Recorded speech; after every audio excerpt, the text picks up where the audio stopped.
Seabra, tudo bem? Boa noite. Foi um clássico que você esperava? Foi surpreendido, de certa forma, por ter que mexer a equipe no intervalo? E as mudanças? Gostaria que você comentasse sobre as mudanças que você fez de cara para entrar no jogo. Boa noite. Boa noite. Bom, fizemos as mudanças primeiro porque nós estamos...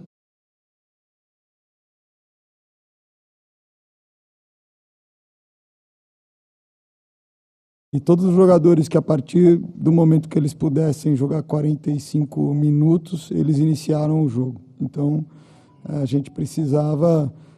o Wallace já tinha apresentado a evolução do nível de performance dele em treino e já tinha ganho alguma minutagem de jogo. E a gente avaliou que ele teria condição de fazer esses 45 minutos. E a troca foi no sentido de elevar de novo a intensidade do time, né? O Romero vem com mais ritmo. Né? E no final do primeiro tempo a gente teve uma queda de intensidade, também de hábito das rotinas que a gente tem que fazer dos movimentos para marcar. Então era muito importante a entrada dele naquele momento, mas nada que tivesse havido alguma surpresa. Nós nos preparamos bem para as possibilidades de construção do Atlético em fase 1. Inicialmente eles tiveram mais posse de bola, depois nós conseguimos ajustar algumas pressões, tivemos boas oportunidades de transição para terminar jogadas, não fomos felizes em algumas escolhas, mas roubamos algumas bolas com a defesa aberta, podendo progredir e gerar algo claro. E no final do primeiro tempo, o Atlético começa a achar mais a construção com os volantes, quebrar a pressão por dentro e desdobrar para o lado oposto. Então, nós sofremos também com o equilíbrio do lado oposto, fomos empurrados para trás e nessa alternância de domínio e de presença territorial no jogo, o Atlético termina o primeiro tempo superior.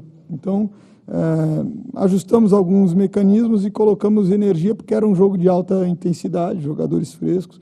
Então, as trocas aí de intervalo foram nesse sentido. A entrada do Juan também, a gente buscou variar o ponto de profundidade. A gente tinha profundidade com o Caio e com o Lautaro numa formação de 1 e 2 no meio, e no intervalo a gente muda ela para uma formação de 2 e 1, para que a gente pudesse achar um pouco mais de passes interiores na construção, que no primeiro tempo estava difícil. Conseguimos alguns, o Zé Ivaldo conseguiu um ou dois passes nesse sentido e conseguimos quebrar a pressão. Um início de segundo tempo ainda com mais posse e presença do Atlético, mas com pouca criação clara. Nós conseguimos defender bem a área e o fundo de campo quando foi necessário. E depois tivemos uma alternância de novo de domínio no jogo, tivemos mais presentes do meio para o final do segundo tempo e tivemos uma chance muito boa, né? Um movimento aí de facão, de ruptura do Arthur, e o Everson foi feliz em fazer uma defesa difícil, uma bola que já desviou. Então, em relação às chances criadas, entendo que nós tivemos aí um certo equilíbrio, embora o Atlético tenha tido mais posse de bola no jogo, foi uma posse de bola que circulou muito por trás e muito mais perto do seu gol do que do nosso, né? Então, enfim, um jogo difícil. Entendo também que esse projeto do Atlético tem um pouco mais de longevidade já, e nós estamos, durante a temporada, fazendo um processo vamos dizer, de incorporação de jogadores, né, que foi importante, né, um aporte e tal, mas que exige um pouco de tempo para que todos se sintam familiarizados e possam fazer todos os movimentos e possam se conhecer, tanto para defender quanto para atacar, a gente entender as melhores características de cada um para potencializá-los, né?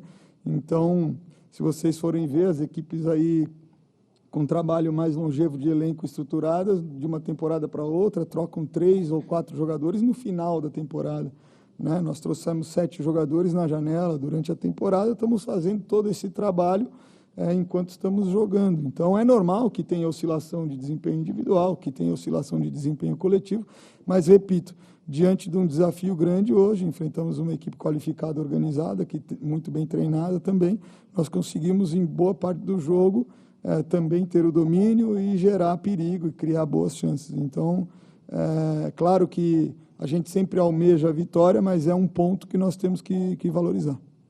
Ô, Seabra, até em cima disso, o calendário brasileiro, né? Não dá para respirar muito, o Cruzeiro sai de um clássico, um jogo tão pesado como esse, mas já tem o Boca na quinta-feira, uma competição diferente, eliminatória, Bomboneira. O que dá para pensar nesse jogo? Como vai o Cruzeiro para esse jogo? Você acha que vai mais fortalecido depois desse empate?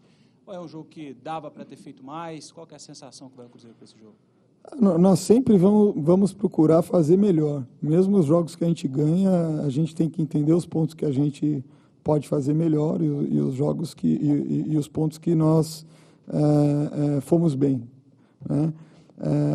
Precisamos também analisar muito bem o contexto do jogo, o cenário do jogo, o que funcionou coletivamente bem e que pode ser repetido, o que precisa ser ajustado ou mudado, entender muito bem como joga a equipe do Boca para montar um plano estratégico que seja útil e eficaz, e a partir daí considerar também as opções que nós temos de elenco, e nós estamos crescendo nesse sentido, né? Então, hoje tivemos uma entrada de início do jogo do Vidalba novamente, do Kaique, o Wallace iniciando. Num jogo desse patamar, colocamos o Vitinho no jogo, porque ele domina muito bem as rotinas, e era um momento do jogo que tinha alternância de domínio, as duas equipes quebrando marcação uma da outra, e as duas equipes também errando o lance de construção e oferecendo contra-ataque. Então, um jogador que sabe fazer a função ali pelo lado esquerdo, e de perna muito rápida também, dinâmico, né? Então, tivemos uma entrada importante também do Arthur no jogo de hoje. Então, eu acho que, apesar de não vir os 3 pontos, vem muitas vitórias em pequenas batalhas e que nos fortalece enquanto grupo e nos prepara para os próximos desafios.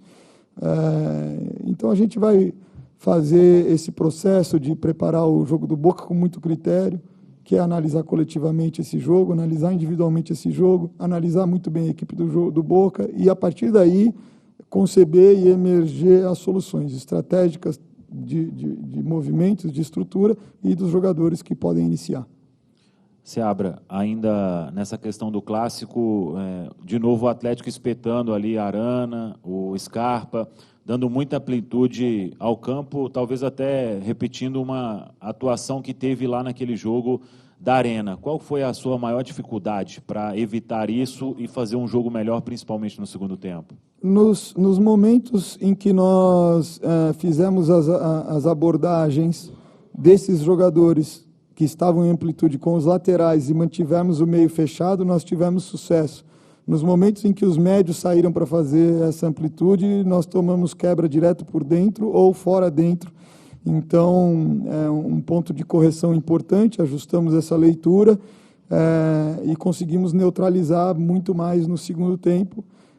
Isso fez com que o Atlético, ao invés de verticalizar pelo lado do Scarpa, tivesse que circular a bola por trás muitas vezes, nos permitiu subir pressão. Em alguns momentos geramos constrangimento, em outros momentos eles acabaram circulando pelo lado contrário, e por isso que eles tiveram mais posse, porque na verdade eles tiveram mais dificuldade de jogar por dentro do bloco no segundo tempo e tinham que rodar por trás, né? Algumas vezes ele conseguiu, né, com engano, a gente fala com quebra de pé, achar um apoio de circulação por dentro, e eles conseguiram inverter o jogo, mas a leitura nossa e controle do lado oposto da zona fraca, ela ainda não está totalmente afinada, mas ela melhorou bastante. Então, nós conseguimos neutralizar, às vezes numa altura mais vantajosa para a gente, às vezes mais baixo, perto da nossa área, mas, em geral, nós conseguimos neutralizar muito bem. Então, passou por esse ajuste do mecanismo, acho que gerou esse tipo de dúvida, mas, volto a dizer, acho que, nesse momento, existe ainda um processo de adquirir o domínio de todas essas rotinas aí. Seabra, o primeiro tempo o Cruzeiro pressionou bastante, né, o ataque, pressionando a defesa ali do Atlético, e um segundo tempo que parece que não funcionou muito bem isso, né? Mudou realmente, ou é uma questão física que os jogadores sentiram para a segunda etapa, ou o Atlético mudou, foi uma mudança de postura em relação ao jogo? O que aconteceu em relação entre o primeiro tempo do Cruzeiro e o segundo? E também, na última mudança, você coloca o Marlon no lugar do Vidalba na zaga, né? E, enquanto o Atlético tinha acabado de colocar o Davidson, que chegou, um jogador alto na área. O que você pensou, o que você tentou com essa mudança do Marlon no finalzinho, atuando como zagueiro ao lado do Zé Ivaldo? Não, essa mudança é porque o Vidalba estava com cãibra nas duas pernas, não aguentava mais. Nós optamos pelo Marlon, que está mais acostumado com a nossa forma de atuar, um momento de reta final do jogo, né? Em alguns momentos já fez zagueiro quando precisou, ou com 3, naquele momento seria com 2, mas é um jogador que tem leitura e tem qualidades defensivas para fazer isso. Em relação ao segundo tempo, acho que é exatamente a minha resposta da última pergunta. O Atlético ele acabou circulando a bola mais por trás, pela sua linha defensiva, pela frente do nosso bloco, e teve mais posse de bola. Nós, em muitos momentos, não tivemos a leitura de fazer as subidas de pressão no tempo necessário, seja da primeira pressão, seja do jogador que salta para cobrir a primeira pressão. Então, em alguns momentos, os volantes conseguiram receber essa bola por dentro e dar uma sequência rápida no jogo. Então, acho que é isso, é uma questão muito de leitura para o tempo, para o espaço, a primeira pressão ser muito agressiva, e esse é uma forma de jogar que exige bastante intensidade, e também existe uma alternância na intensidade nesse sentido.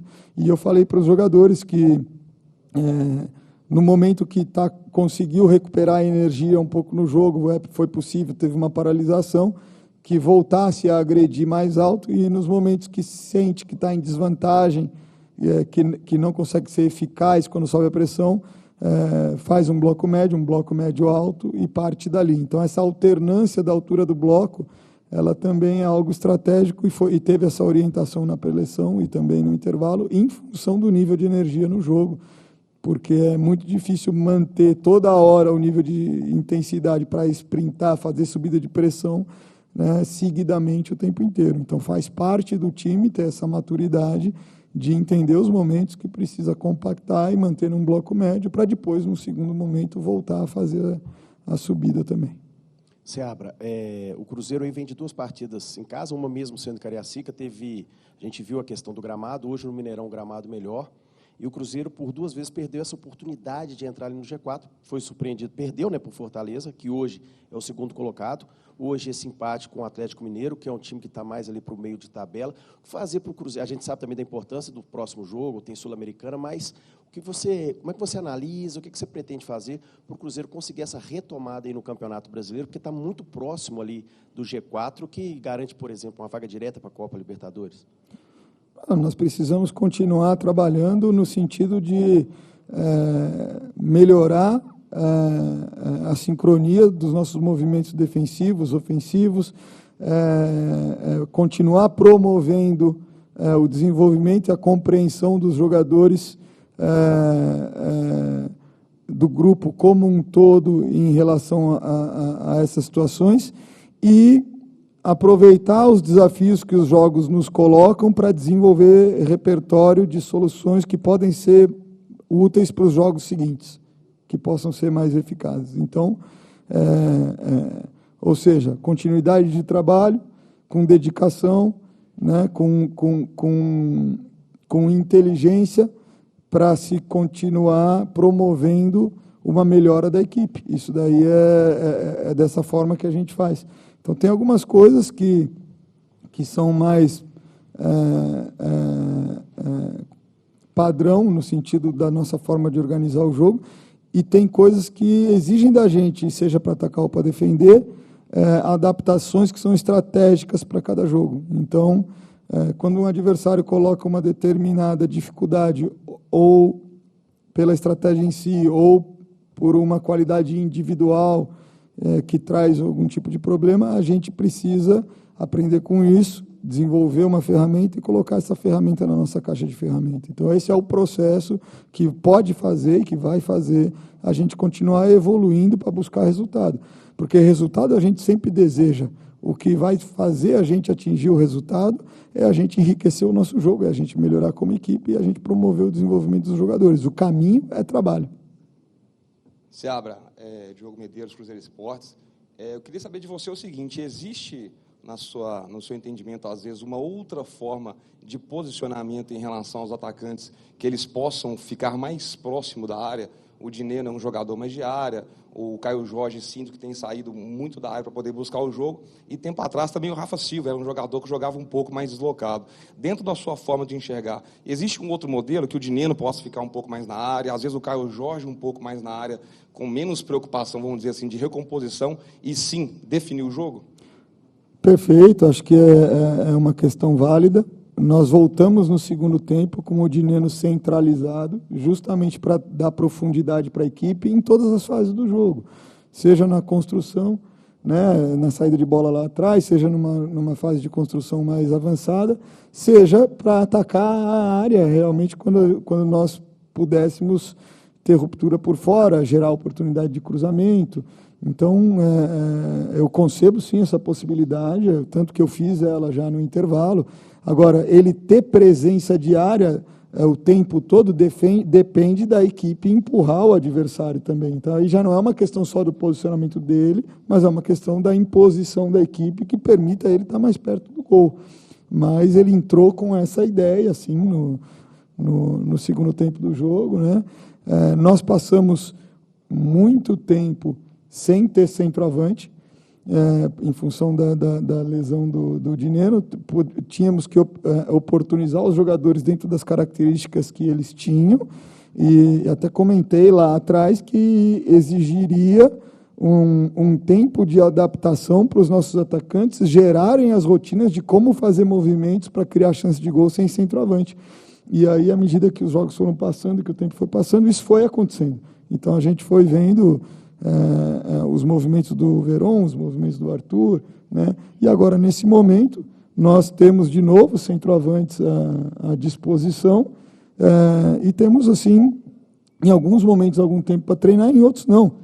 Então, é um processo da gente construir, de novo, esse tipo de variação para que a gente seja efetivo. Então, nós tivemos algumas rupturas, uma que foi um movimento de ataque do Matheus Pereira pelo meio espaço da área do lado esquerdo, tivemos uma do Matheus Henrique do lado direito, e aí com esse é o tipo de situação que ter um centroavante pode beneficiar bastante a gente, porque ele faz o primeiro movimento de definição, pode gerar vantagem ou pode atrair defensor e aí gerar espaço para quem vem de trás aparecer para uma bola cavada ou para uma bola no pênalti, ou se o centroavante for para o segundo pau, uma bola no primeiro pau no canal. Então, de novo, toda vez que nós alteramos isso impacta no sistema também, e sempre esse tipo de situação ela vai exigir um pouco de treino para que todo mundo saiba utilizar as vantagens de uma forma apropriada. Seabra, duas questões. Tem alguma possibilidade no seu plano de jogo de Arthur Gomes e Lautaro Dias jogarem junto? E a segunda, a entrada do Wallace, ela tem a ver também com a estatura da equipe, visto que o Cruzeiro só tinha o Zé Ivaldo com a estatura maior, né? Não, acho que foi algo, um ponto positivo nesse sentido, a estatura do Wallace, mas não foi o critério para que ele fosse utilizado hoje. O critério para que ele fosse utilizado hoje é que ele é um jogador qualificado, experiente e importante, muito efetivo para distribuir, para defender, tem as qualidades dele, e ele trabalhou até o ponto que ele tinha condição de jogar 45 minutos. Então, nós precisamos oportunizá-lo, né, para avaliar o mérito interno e a melhor forma de utilizá-lo e condicioná-lo para jogos importantes em que ele pode também ter uma participação importante. Então, faz parte desse processo de acomodação e integração, reacomodação e integração do elenco como um todo, que é um elenco que está se reconfigurando, tá certo? Então, existe uma fase que foi preparar esses jogadores, né, equilíbrio muscular, nível de força, está clinicamente sadio. Tem uma segunda parte que foi preparar os jogadores que chegaram do ponto de vista de condicionamento de jogo, e isso envolve a questão técnico, tática, física, condicionamento de jogo, envolve todas essas vertentes mentais, entender o jogo que a gente faz, estar familiarizado com o jogo que a gente faz, e a partir daí começar a condicioná-los com o jogo, com minutagem. Então, cada um deles passou por esse processo, e chegou a essa fase para o Wallace, chegou esse momento em que ele tinha condição de jogar 45 minutos. E aí, a partir daí, temos vários jogadores entrando e desempenhando, e qual que é a próxima etapa? É a gente avaliar e entender aonde cada um pode render melhor, oportunizá-los nesse sentido, e, em função do mérito, também fazer os ajustes eventuais que a gente tem que fazer, inclusive de estrutura, né? Porque a estrutura da equipe ela pode ser muito bem ajustada para alguns jogadores, mas não para outros, e a gente vai ter que ajustar a estrutura da equipe em função do mérito individual, para que aqueles que estejam desempenhando melhor joguem. E é claro que também existe, nessa interação dessa gestão de oportunidade, as características de cada jogo. E nós podemos também ajustar forma de jogar, agressividade ou altura de bloco, ou inclusive estrutura posicional, em função da estratégia de cada jogo também. Tá certo? Boa noite, Seabra. João Vitor Pena, no ataque. O William, ele foi uma dúvida para a partida durante alguns primeiros dias ali, por conta, né, do jogo lá contra o Fortaleza. Eu queria que você falasse um pouco dessa questão da condição física dos atletas, né, do próprio William, aí, desse processo que ele passou para essa semana, para ser titular hoje novamente, né? E também um pouco pensando no jogo contra o Vitória, que vai ser entre 2 jogos contra o Boca Juniors, né, que é o grande confronto aí da Sul-Americana, se vai ter alguma chance talvez do Cruzeiro poupar nesse confronto fora de casa com o Vitória. O que a gente pode falar nessa questão física mesmo, de rotação de elenco? O William, ele teve um incômodo no último jogo, e foi para o jogo, e durante o jogo voltou a sofrer esse incômodo. Nós optamos por preservá-lo, para oferecer um tratamento que lhe desse segurança para jogar esse jogo de forma plena, e foi isso que aconteceu. Então, do ponto de vista físico, ele está muito bem condicionado, as métricas dele são de alta intensidade. Então, era mais uma questão desse incômodo aí estar resolvido, foi o que aconteceu, e não tive problema, não tive dúvida com a escalação dele. Em relação ao jogo do Vitória, é muito cedo para falar, quer dizer, o nosso foco, temos um grande desafio contra uma grande equipe na casa dela, né?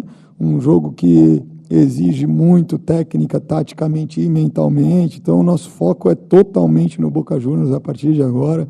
Vivemos um jogo de cada vez, e, de passado o jogo do Boca Juniors, vamos fazer a melhor avaliação e tomar as decisões para o jogo do Vitória.